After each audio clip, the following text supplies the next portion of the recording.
Mes frères et sœurs, il vous faut recevoir l'Esprit Saint. Ouais, ok, mais pour faire quoi? Enfin, concrètement, je veux dire. C'est une bonne question, ça. He's our rescuer. He's our rescuer.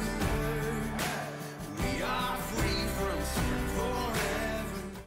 Dans cette vidéo, nous avions dit que c'était important de recevoir l'Esprit Saint. Et dans cette vidéo ou cette prédication, nous avions même vu que c'était un élément préalable au retour de Jésus-Christ. Dans cette vidéo, j'aimerais évoquer l'un des rôles majeurs du Saint-Esprit d'après la Bible. Mais vous me direz sûrement, facile, l'Esprit Saint, c'est celui qui sanctifie. Et vous me citerez sûrement Romains 15, verset 16, 2 Thessaloniciens, chapitre 2, le verset 13, et enfin 1 Pierre, chapitre 1, verset 2. Ok, l'Esprit Saint, c'est celui qui sanctifie. Mais est-ce que vous vous êtes déjà demandé concrètement comment est-ce que l'Esprit Saint fait pour nous sanctifier? Regardons ça ensemble. Dans Romains chapitre 2, verset 13, Paul fait cette déclaration un peu intrigante. Il dit, ce ne sont pas en effet ceux qui écoutent la loi qui sont justes devant la loi, mais ce sont ceux qui la mettent en pratique qui seront justifiés. Bizarre, hein? Nous, on connaît la justification par la foi et pas vraiment la justification par la loi. Mais ici, il est question d'opposer ceux qui écoutent la loi et ceux qui la pratiquent.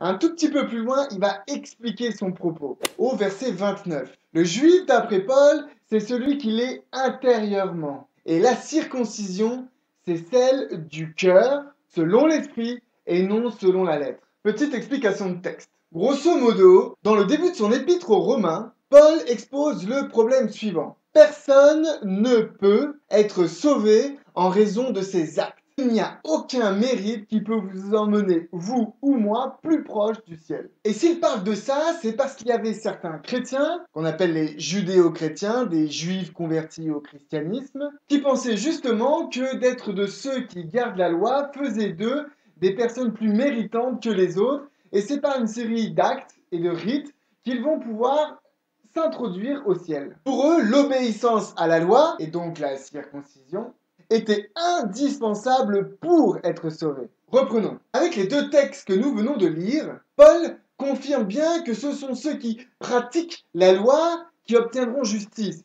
qui seront justifiés. Paul ne remet pas en cause la loi. Par contre, il précise au verset 29 que cette obéissance doit venir de l'intérieur. Elle procède du cœur et non des rites ou des actes de la lettre.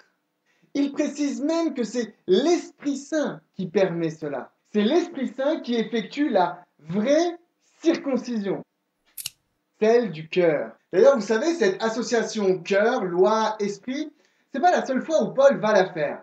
Venez avec moi dans la deuxième épître aux Corinthiens, chapitre 3, verset 3. Écoutez bien, Paul dit ceci. Vous êtes manifestement une lettre de Christ écrite par notre ministère, non avec de l'encre, mais avec l'Esprit du Dieu vivant, non sur des tables de pierre, mais sur des tables de chair, sur les cœurs.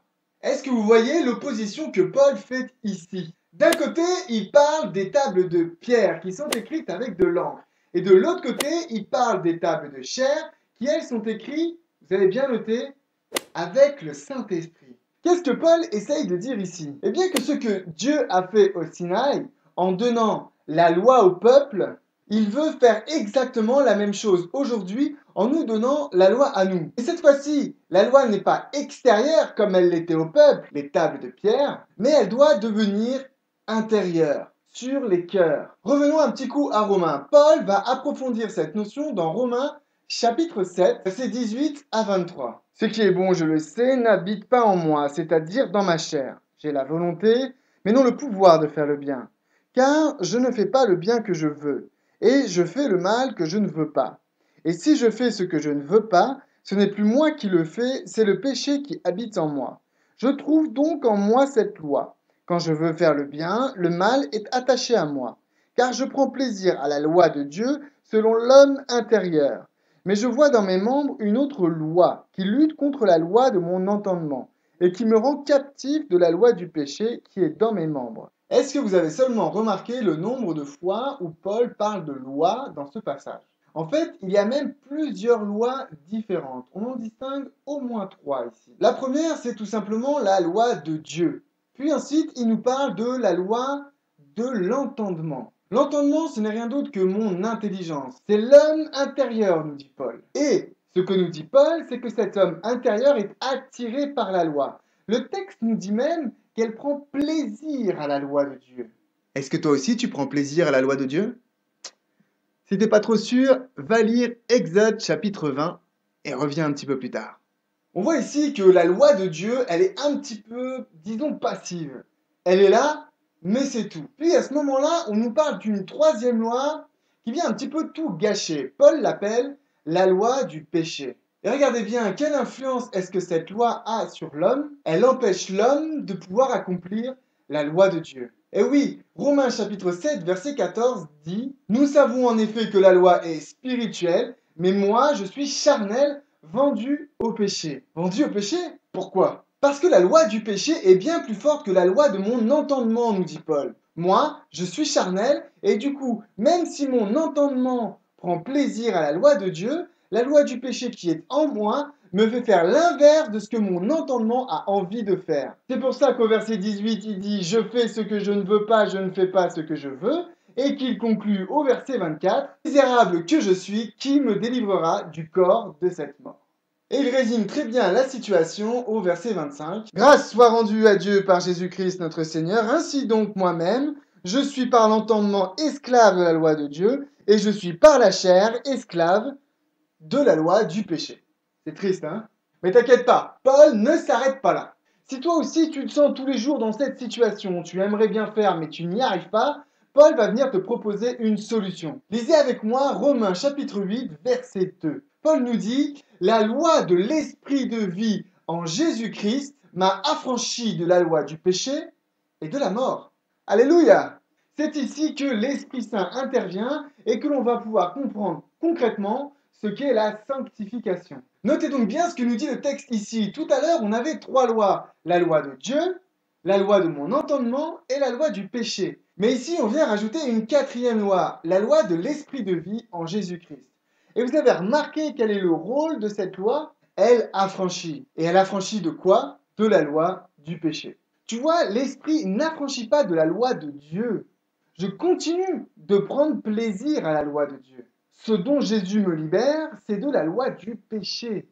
Et si la loi du péché est détruite, ce schéma nous montre que je suis alors libre de pouvoir choisir la loi de Dieu. Ce que Paul dit, c'est que nous ne sommes pas sauvés en appliquant la loi de Dieu, mais que lorsque nous sommes sauvés, nous pouvons enfin pratiquer la loi de Dieu, car nous sommes libres. Regarde avec moi un dernier texte dans Ézéchiel chapitre 36, les versets 26 et 27.